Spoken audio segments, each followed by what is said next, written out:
Good morning. Welcome. We have a treat with our very own Dr. Hey Chong this morning.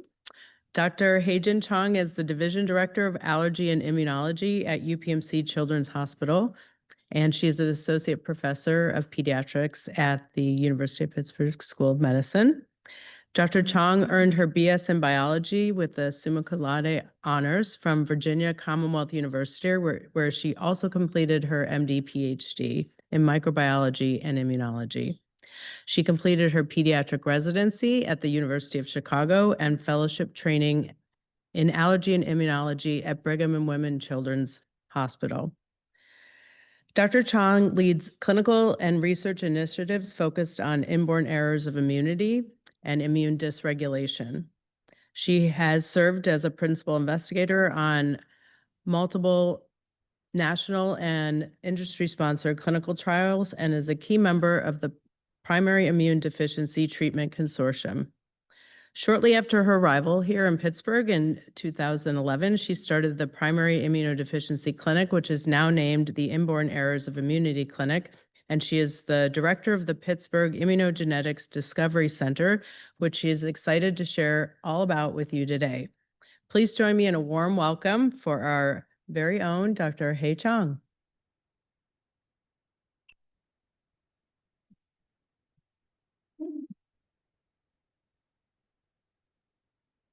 Hi, everybody. Good morning. Thank you for being here and letting me talk to you guys about something that is near and dear to my heart, which is errors of immunity, both inborn, which I'm used to talking about, but also what's relevant and you're going to be seeing more often, and that is the iatrogenic immune system issues that we are creating through our precision medicine treatments that we're able to offer patients today.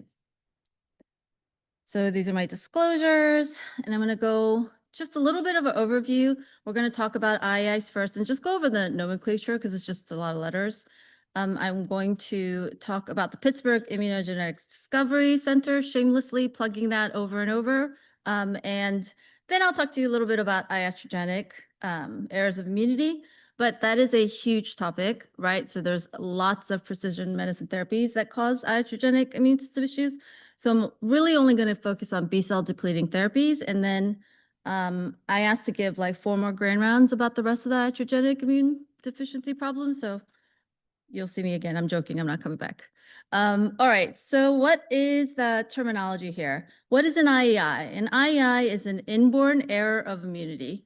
And there are actually now over 500 IEIs with the advent of next-gen sequencing. There's about 50 new ones every single year. So it's really hard to keep up with all these different IEIs. And we like to categorize them and think of them in 2 groups, which clearly have some overlap. But we call these the PIDs and the PERDs. PID is what we used to call our clinics, and everyone said, why do you have a pelvic inflammatory disease clinic and allergy clinic? But it really stands for primary immune deficiencies, and we added that extra D just to help clarify, so it's PIDD. And these are the ones that are infection forward. So these are the ones that we expect to see at immunology clinic because they present and they get sick. So SCID, severe combined immunodeficiency, is a classic example of that. But there's a whole separate category where they don't present with infection. Some of them have infection, but that's really not their primary feature. They have these inborn errors of immunity where they have significant autoimmunity, multiple different autoimmune diseases, or they have autoinflammation, recurrent fevers. And for those, a classic example of that would be IPEX. So the International Union of Immunological Societies about every 2 years publishes all of the newest IEIs, and we categorize them into these 10 different categories. This really just kind of helps us understand the pathology and treatment options for these diseases. And we also have a registry in the United States called the USID-Net with thousands and thousands of patients, all with IEIs. And I'm showing you the slide to tell you that the vast majority of IEIs that you're going to see are not going to be these 1 in a million, but they're going to be patients with CVID, as in every everyone has seen a patient with CVID, common variable immune deficiency, whether you know that they have CVID or not. The humoral immune defects is really the most common of the IAIs. But when I think about diagnosing these patients, I like to use this framework for diagnosis. And that is clinical versus genetic versus even just a pathway diagnosis, because having a diagnosis is really how we treat patients effectively with the most effective precision therapies, right? So clinical diagnosis often doesn't have a genetic component. You can send a genetic panel, but it doesn't mean you don't have an II, right? So even for CVID, 1/3 of CVID has a genetic component, 2/3 of CVID does not. It is clinical criteria. You have to be usually over the age of 2 or 4. You have to have low IgG plus low IgA/IgM, and you have to have poor titers to your vaccines. Even SCID, something as serious as SCID that is invariably fatal if you do not treat early in life, even something as SCID doesn't have to have a genetic diagnosis. It is still a clinical diagnosis. You meet the criteria, you do not wait for a genetic diagnosis, and you transplant that child. When we have a genetic diagnosis, thanks to our genetics colleagues, it's so wonderful and easy. And sometimes it's a slam dunk. Sometimes you get the dreaded variant of unknown significance that you know you're going to be working on for the next year. But this really helps with the precision medicine. So you can have a positive SCID screen in a baby who is just born, so you know that they have very low T cells. But with the genetic diagnosis, you know now they have ADA SCID. What does that mean? Well, now I have possibly 3 options to treat that child. I can send them for transplant. I can give them ADA enzyme, adenosine deaminase to bridge them. And now in a year or 2, we will have commercially available gene therapy for ADA SCID, which is just absolutely remarkable. Sometimes I don't get any of these. And that's really the difficult part when they don't have a clinical diagnosis, when the genetic testing comes up empty-handed. So we still have to help this patient. So what do? We have a pathway diagnosis. And the classic example of that is patients with trisomy 21. So it turns out that patients with trisomy 21 have 3 copies of both the interferon alpha and the interferon gamma receptors. So if you have a lot of extra receptor for interferon, then you're going to really respond to interferon, which is why they present with a lot of inflammatory features, recurrent fevers. And so now that we know, okay, well, we know the pathology, we know the pathway that is errant here, then we can target our therapies for these trisomy 21 patients with JAK inhibitors and mipimab, so we can literally target the interferon. So how do we make these clinical diagnoses? These are the models, and they run the Jeffrey Modell Foundation. It's probably one of the biggest organizations that advocate for II and fund research in this country. We did invite them to come, and they will be here at the symposium. So I'm going to advertise that even harder later. But they worked to create these 10 warning signs of primary immune deficiency. Anyone who's been to the Pittsburgh airport has seen this. They are everywhere. And what we see about this is that we now think, well, the first 4 may not be really indicative of a PID. Because a lot of kids get diagnosed with ear infections. There's a lot of kids who get diagnosed with sinus infections, right?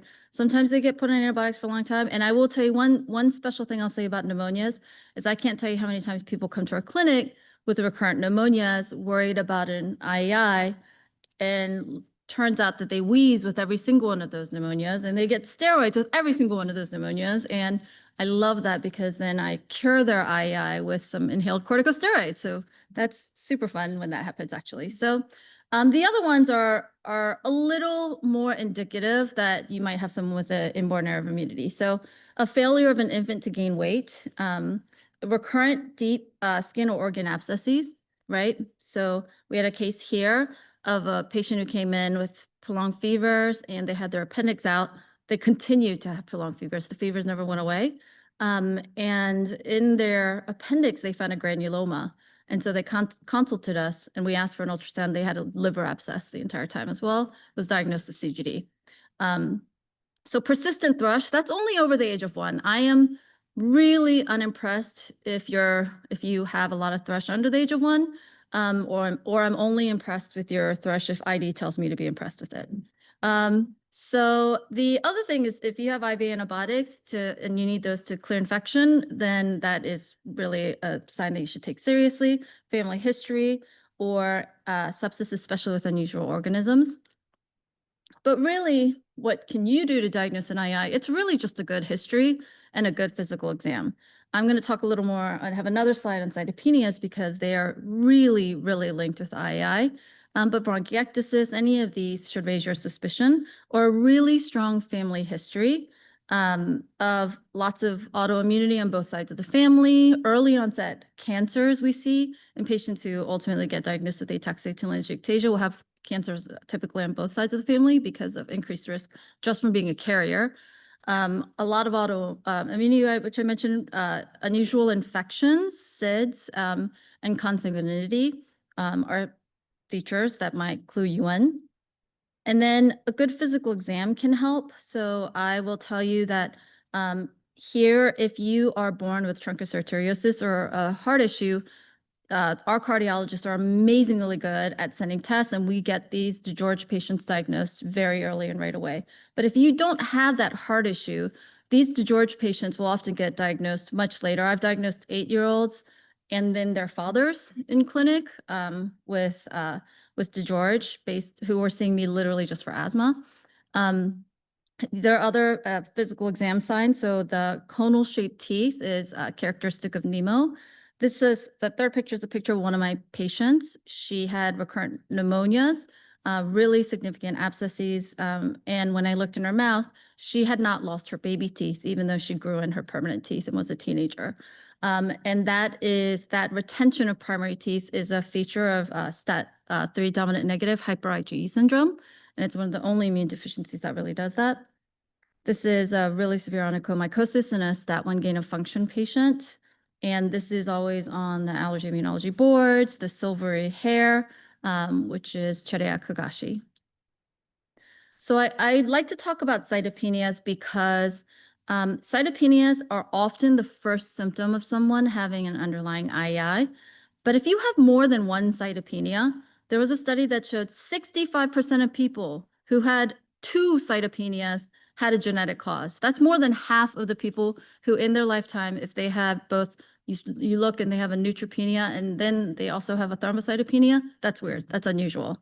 Those patients should probably get a genetic test. And the relative risk of a patient with IEI developing an autoimmune cytopenia is 120-fold higher than the general population. So I think diagnosing helps predict. And why should we be doing this? Because these patients, numerous studies have shown that they go undiagnosed for a very long time, on average 7.6 years. They undergo several misdiagnoses, and they also suffer because there's really a lot of lack of FDA-approved treatments for these. So going over all of this, when you find someone that you suspect who has an II, what do? You should refer them to our II clinic or to PITC. Dun, dun, dun. Here we go. The PITC is the Pittsburgh Immunogenetics Discovery Center. And really what our mission here, it's actually a very multidisciplinary effort where we have specialists from multiple different areas to try to provide we work together to try to provide some of the best cutting edge diagnostic care and therapeutic care, but we're also really trying to team up with basic scientists in exchange for them helping us work up these variants of unknown significance and providing us functional data that we can provide them samples of patients that help further their science. And I'll give you an example of that as well. So through the clinical care and translational workup, the work that the scientists are doing really just lead right back to providing better clinical care in the future. And that's really what the model that we're going after. So I'm going to go over all of these cases that I present to you are cases here at this hospital. So the case of MA, she at 9 years old had Hashimoto's thyroiditis. And then at 11, she was diagnosed with psoriasis. At 12, she had new onset pancytopenia. And to the credit of the hematologist at that time, they sent for a genetic workup, which took many years back then. 13 years old, she had total alopecia, lost all of her hair on her head, her eyebrows, her eyelashes, and her entire body. And then she started developing arthritis and was seen by rheumatology. So this is a lot, right? So what did the whole exome sequencing show? So she had a known pathogenic deletion in CTLA4 that caused a truncated protein. And so she was diagnosed with CTLA4 haploinsufficiency. So I don't want to go too into details, but CTLA4 haploinsufficiency, it really just means that you have less of the protein expression on the surface or less of the function. And what CTLA4 is, it competes with CD28. It's expressed by Tregs all the time, but it's on activated T cells as well. And if you are competing with CD28, you're not giving that T cell its second signal. So you're really decreasing the activation of the T cells. If you don't have that, then you can't put a damper on T cell activation. And so you could have overactivation, and that's how you get a lot of autoimmune disease. But lo and behold, we literally have a medication that is targeted. It is a CTLA4 agonist. It was not invented for this haploinsufficiency, but it was used as a treatment for JIA. And this is our patient. She let me take pictures, and this is a couple months after starting abatacept. Her hair, after this, I should have taken more pictures, all of her hair grew back. She had resolution of her cytopenias. After we saw her, we realized she also had lymphocytic GI disease. She had resolution of that. And through these simple infusions, it treated all of these different systems. So that's just literally one example of how a precise diagnosis sets these people up for precise medication options. And it's so great because I feel like 30 years ago, people were like, well, all you do is you just give IVIG, or if it's bad enough, you do a transplant, and what else is there to do, right? But there's so many ways that we can treat these patients. So I'm going to talk about another case because I think it teaches us that people don't fit the textbook, that looking for IAIs, you're actually expanding the phenotype of known disease. So we have this case of a 3-month-old girl hospitalized with fever, respiratory distress. She had big spleen liver. She had CMV pneumonitis. And at that time, they treated her. She did great, went home. Soon as ID took her off the valganciclovir, her CMV went skyrocketed. And that's when ID called us. And the pretest probability of having an IEI, if ID or room calls us, is 140%. So I knew that something was going to happen. So we did a workup, and she had low CD8, low CD19, and she had really low NK cells. And with CMV, I think that's important. So we sent off to see, well, what is her NK cell function? And it was completely absent on 3 separate occasions. And so we partnered with Dr. Jordan Orange's lab because he studies NK cells. And lo and behold, she has a really high population of NK cells that are CD56 bright, meaning she has immature NK cells that aren't functioning properly. And then with medical genetics, they did a really thorough exam, which I hope never to get a physical exam of my face through medical genetics because I know I'm going to look very dysmorphic. She, through genetic testing that we ended up having to do at Baylor, is because we were unable to get it approved through insurance here, found that she had homozygous ZB-TB24 mutations, and she was diagnosed with ICF2 specifically. And what I think is so interesting about this is that the test that we then did to confirm this diagnosis didn't confirm the way we classically think. She did not have centromeric instability, and that is literally in the name of the disease because everybody else had that. So at 34 months, then she was admitted with fever, rhino and neuro positive, and her whole blood did have EBV of 6,500, but we knew that that EBV was very concerning because I knew she had a defect where she could not control CMV and she was not going to be able to control her EBV. And lo and behold, the BAL showed 83,000 copies of EBV, and she ultimately went on to be diagnosed with an EBV-driven lymphoproliferative disorder. And because we had a genetic diagnosis that affected her immune cells, we transplanted her, and she did beautifully after that. And we published that just to show people that ICF2 can have NK cell deficiency, which was not described before. They can present with EBV lymphoproliferative features, which really wasn't described before either. And you don't have to meet every single one of these features to be called ICF.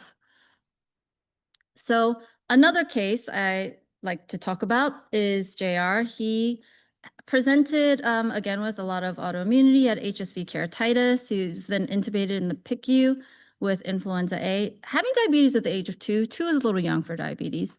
He was then diagnosed with myasthenia gravis at the age of 6. And his mom told me, and at the time I didn't know what to make of it, now I understand, that after the influenza vaccine, he had cytopenias and diplopia. And this is one of the, maybe the only disease where I worry a little bit more about kill vaccines and how they affect the immune system. But the genetic testing then showed a pathogenic variant in FOXP3, giving this boy a diagnosis of immune dysregulation, polyendocrinopathy, enteropathy, and X-linked syndrome. So I'm interrupting my own talk to announce that the 3 immunologists, you guys, immunologists won the Nobel Prize for the discovery of FOXP3 and regulatory T cells. And this totally fits in exactly with what my patient had. So I like this story because it's so interesting because the mice came first. So there was a spontaneous mutation in these mice where they called them scurfy mice, where these mice had significant enteropathy. They were small. They had dermatitis. They had diabetes. They died young. And so this mouse was studied as a model of significant autoimmunity and the role of T cells. Then in 1982, someone said, hey, these boys present like the mice. They have the same features. They have the significant enteropathy, very early onset diabetes, and the dermatitis. And so Dr. Sakaguchi, working with regular mice, was able to isolate the T cells that really were important in peripheral immune tolerance. And that really introduced the concept of peripheral immune tolerance. And it's shocking to me that really only happened in 1995, because that was I think 7 years ago or something like that. It's really not that long ago. And then in 2001, Dr. Brunkow and Ramsdell working together used the scurfy mice and figured out that the gene defect was in a gene called FOXP3, which is a transcription factor. And so when Dr. Sakaguchi saw that, he was like, whoa, dude, that probably is important in Treg. That was a direct quote from him, by the way.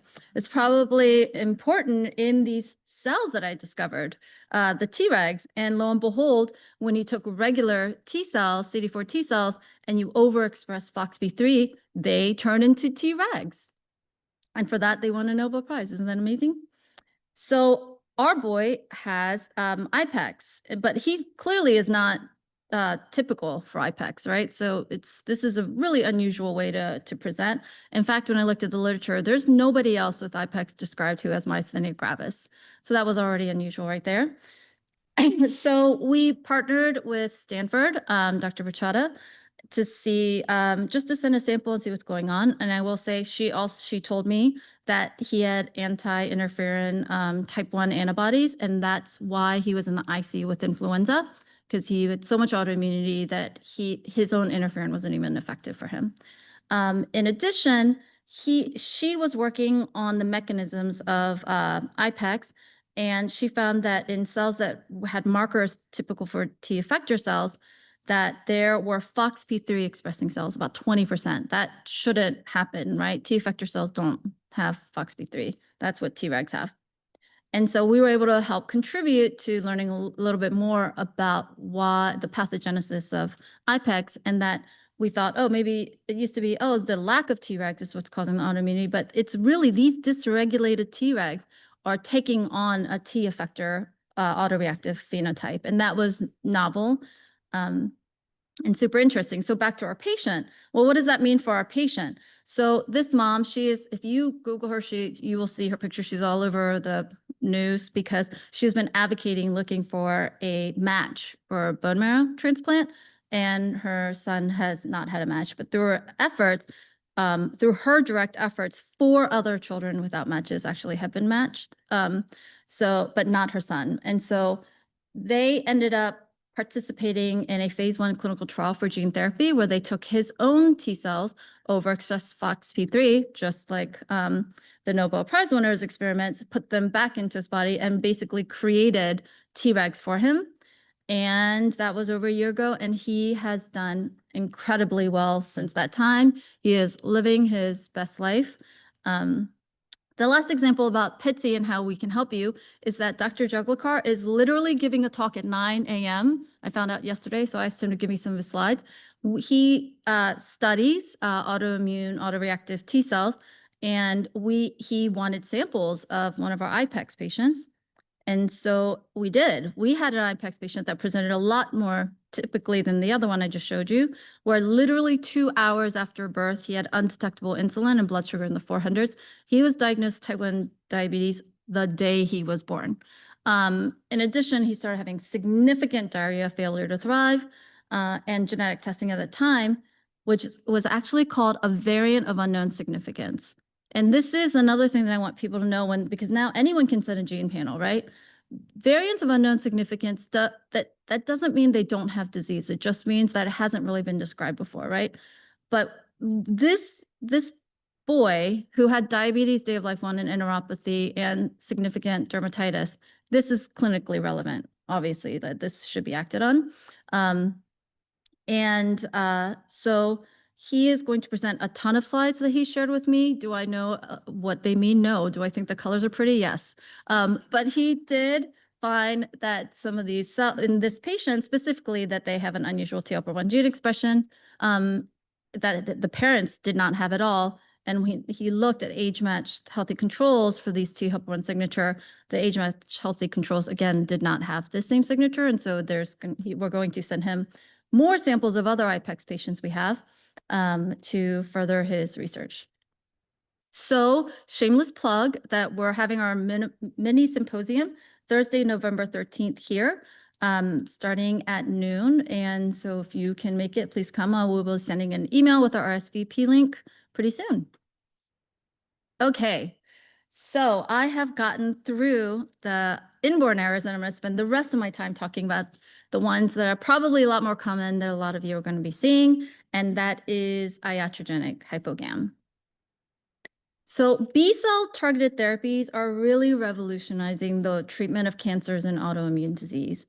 But what we're doing as well by treating these patients with these B-cell depleting therapies, we're unmasking inborn errors of immunity. And we're also causing a secondary deficiency. So we are here to help. So I'm going to talk about a real case here with a girl with B-cell AAL. She started to have some low IgGs just from her chemo regimen. She was given blinatumomab 2 months in a row. And then about 6 months later on vacation, she was in the ICU with pneumonia. And when she came back, they repeated her IgG, and it was 18. So what are the universal guidelines here for starting IgG replacement therapy, maybe specific to blinatumomab or when using B-cell therapy? So spoiler alert is that there are no absolute universal guidelines. They're not specific for blina. And a lot of different societies have their own guidelines on how to treat their own patients, but there's no consensus across the board, especially in children. So I'm just here to point out that many different subspecialties are using these therapies. It's rheum, neuro, nephrology, hemonc, derm, solid organ, BMT, and oncology and rheumatology. They've been using these the longest, so they do have the most published guidelines.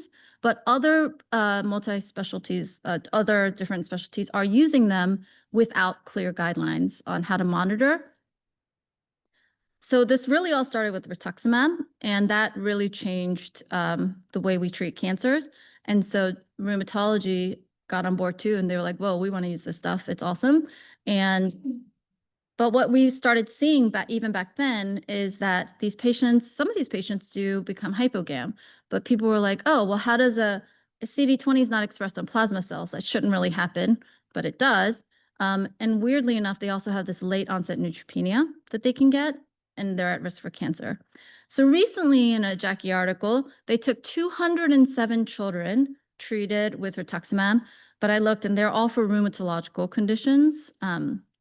And when they looked at these patients, 1 out of 25 ultimately got diagnosed with an IAI that was not diagnosed prior to the treatment. In addition, before they even started the Ritux, 28.7% already had low IgG. And after Ritux treatment, 42.6% had low IgG. What's interesting as well is persistent hypogam is defined as 1 year out from treatment. 26.7% still were hypogam a year after receiving rituximab. And I forgot to put the arrows there. There we go. And that literally correlated with the risk of severe infection. And this holds true for in other studies. 207 children on rituximab for any indication, 4% of those patients were diagnosed with an IAI.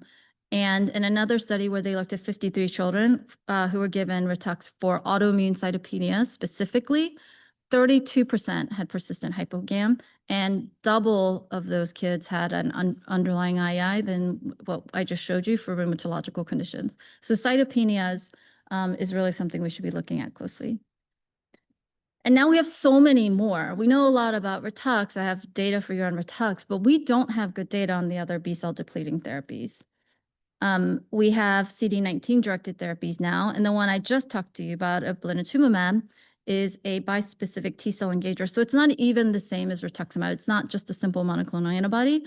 And because this engages CD19 and CD3, these cytotoxic cells literally just lyse and kill the B cells right away. So these patients have a very severe and rapid decline in their IgG levels and B cells. CAR T-cell therapies, there actually is clear guidelines for specifically for CAR T-cell therapies because their hypogam and B-cell depletion is so profound that they're supposed to be checking IgGs like every month. And those patients just immediately go on IgG replacement. They don't wait to see. And so this is just to show you how many other B-cell targeted therapies there really are. And do we have a lot of data on these individual B-cell therapies and how hypogam they're going to make you? No, especially in children. No, we do not. So why are they causing hypogam? So Ritux isn't even on plasma cells, people are always saying. Why is it causing it? So we always talk about how plasma cells can live for years, but that's not true for the majority of plasma cells. The majority of plasma cells actually live only days to months. And in addition, because you are wiping out some memory B cells, you can have hypogam starting in a few months. And importantly for children, they don't have the same supply of plasma cells that adults do. They haven't built up and stored those plasma cells. So when you are getting rid of those B cells, when those plasma cells go away, you are not repleting them for those children. So when I said, are there universal guidelines? No, but there's many, many different organizations have their own guidelines. And these are mostly A, expert opinion, not based on a lot of data. B, some of these don't even apply to children. They'll just say, for children, just use whatever normal levels are. Most of these say if your IgG is under 300 or 400 and you get sick, maybe you should start treating. But there's no universal guidelines for monitoring while you're on a B-cell depleting therapy. So what should be done, and this is coming from literature from immunologists, the FAAAI, but also just part of it might be a little bit of my opinion, but what should be done prior to starting B-cell depleting therapies? So before you start them, you should check baseline IgG, IgA, IgM, and IgE. If they're already low, consider giving us a call. You should check baseline lymphocyte subsets, not just B cells. So you want to check T, B, and NK cells, and if they're already low, we're happy to help you. If starting levels are low, if you already have low immune system issues, then consider checking IgG-specific antibody levels to certain vaccines, especially tetanus and pneumococcal titers if they're of the age of 2. I don't like getting pneumococcal titers under the age of 2. They're harder to interpret when they're low and they're over $1,000 every time you check them. So I don't do that unless you're over the age of 2. And then get a memory B cell panel as well if you already are showing that there's something else going on. And then what do you do once they start the therapy? So most of the guidelines actually say to check an IgG, IgA, and IgM every 6 to 12 months. So this, you could see this is very loose. There's not a lot of strict standards. Or when they get sick, and CAR T-cell therapies is the exception to this. PCPs, this is where PCPs really come into play here, because when they get sick, they are seeing their PCP. And so the PCP might be the one that should say, I think I'm going to check an IgG on this patient who now has had their second pneumonia. So there's a recently published guidelines through Jackie. This is published by immunologists. And this part of the flow chart really just says that if you have low IgG, does this person have an IEI? You don't have to read this because I just taught you how to look for an IEI in the first half of the talk. Just reference that, right? So do they have features that are suggestive of an IEI? Yes. Oh, okay. Well, then get a genetic test and send them to immunology. So let's get into what is your IgG level. So these guidelines, again, for adults, make it pretty simple if your IgG is less than 200. Your IgG is less than 200, okay, go ahead, give them IVIG. But it gets a little more complicated if your IgG is between 2 and 400 or 4 and 700. So if your IgG is between 2 and 400 and you get serious infections, go ahead, start the IgG. But if your IgG is pretty low, that's where the IgA and the IgE come into play, right? So if those are also low, then this is when you start thinking maybe you need to replace. This is important too, because there are certain, so for instance, rituximab is now used in nephrotic syndrome. Nephrotic syndrome patients, there's data that shows they just lose their IgG. They can come in with very low IgGs, right? And the data actually suggests that they don't get really sick from low IgG. But that's because they're losing it. It's probably still in the tissues, they're protected. But when you have low IgA or IgM, you do not lose IgM. IgM is a pentamer. It is huge. So if your IgM is low while you're on these therapies, you're no longer just losing it, you are not making it. And that's what puts you at risk of a problem. So the guidelines for these adults say low polysaccharide vaccine responses. I think in kids, this is probably less helpful. And then after that, if you say, okay, well, their IgA and IgM are normal. So now what? So if your first 3 months, did you just get a bone marrow transplant? Did you just get CAR T cell therapy, or did you just get a new organ? Oh, yes. Why? Coincidentally, yes. So if you did that, then yes, go ahead and put them on IgG replacement therapy. But the guidelines, this is all based on opinion again. So there's not clear evidence how helpful that's going to be. But no, none of those things have happened to me. Then you can actually just closely monitor with a low IgG without any other abnormalities in your labs and without infections. So I don't want to go over that again with the moderate, just the mild hypogam, but I do want to add from my pediatric perspective, when I look at these, I think low IgM is probably more valuable than low IgA in very young children. And that's because IgA is often low in children. It sometimes does not reach really good adult levels till you're 7 years old. So some kids are just going to have low IgA anyway. So just using that isn't as helpful as when I see a low IgM. There's really no reason anyone should have a low IgM. You should literally just be born with IgM. So that is just my pediatric caveat to published guidelines.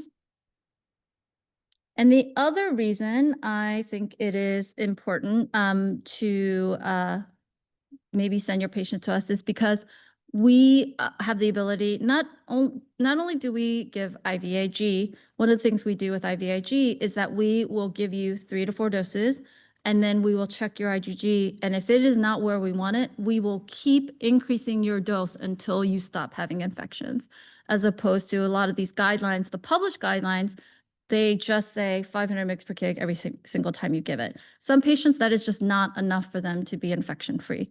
It has to be tailored to that patient. The other thing that we can do is we can start them on subcutaneous immunoglobulin, which means they don't even have to come to the infusion center. They don't have to make appointments. We teach them how to do it at home. We have a monthly version now where they just sit, there's a pump, it goes right through the pump into their belly and it sits there for a whole month, has steady state levels. There's no peaks and troughs. You could check IgG level anytime. And it's just so much more convenient for patients. And this option exists, and we like to offer this to patients. So I talked way faster than I thought I would, and I'm like done, and I was worried. I even deleted 2 more cases that I could have gone over with you guys. I know you guys wanted even more cases, but I will just say in summary that a good history and physical can help you identify patients. that precision medicine, that why should we diagnose? Because we can offer them precision medicine and targeted therapies now. And it's really a game changer. B-cell therapies are being used by all of the divisions basically. But think about IEIs. If these patients are getting sicker, they're not, they look different than your other patients, there probably is something different about them. And check labs before, during, and when they're sick. And thank you, and come to our symposium. Thanks very much.